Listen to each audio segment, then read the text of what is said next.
El moviment ciutadà s'està estenent arreu de Catalunya i està creant comissions comarcals i locals amb celeritat per afrontar la campanya per les eleccions al Parlament amb una bona organització. La setmana passada, concretament dijous 26 d'agost, alguns dels representants del projecte, entre els quals un dels impulsors, Alfons López Tena, van presentar Solidaritat Catalana per la Independència a Vilafranca, a l'Escorxador. L'acte va comptar amb una gran afluència de públic encuriosit per conèixer de més a prop la iniciativa.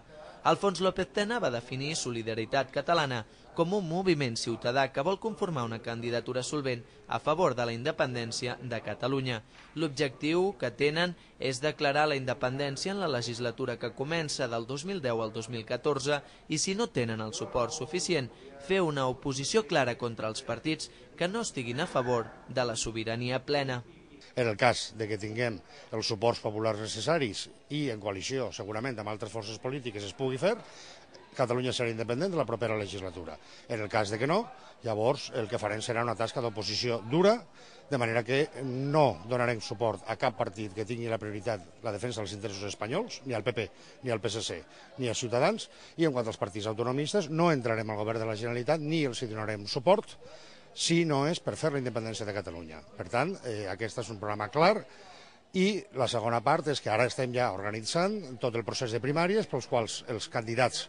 i candidates que vagin a les llistes electorals seran els elegits pels propis adherits. Ja ha començat aquest procés, el dia 4 es farà votació a Girona, Lleida, Tarragona i Barcelona i els que tinguin més vots seran els que anaran a les llistes electorals. Solidaritat Catalana segueix amb la tasca de donar-se a conèixer arreu del territori.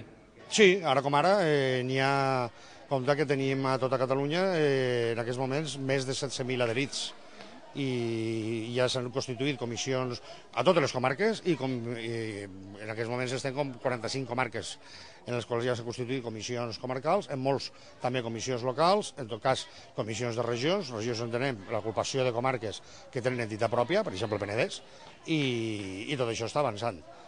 De la manera en la que es fan les coses en els països democràtics, no de la manera que es fan les coses amb un règim de llistes tancades i bloquejades i designació des de dalt, en la qual la gent se li convoca només per aplaudir. Aquí a la gent se la convoca per treballar. I per tant seran i aniran a les llistes aquells que els seus propis companys hagin triat com a més capaços, més treballadors, més eficaços o que generi més confiança, de baix cap a dalt. Solidaritat Catalana ja ha anat captant nous noms per a la seva llista de candidats. A més de l'expresident del Futbol Club Barcelona, Joan Laporta, de l'exdiputat d'Esquerra, Uriel Bertran, i de l'exmilitant de Convergència, Alfons López Tena, s'hi ha afegit recentment l'escriptora del COI, Isabel Clara Simó, o també, entre d'altres, el professor de Dret Constitucional de la Pompeu Fabra, Héctor López Bofill, que per cert també ha deixat Esquerra Republicana.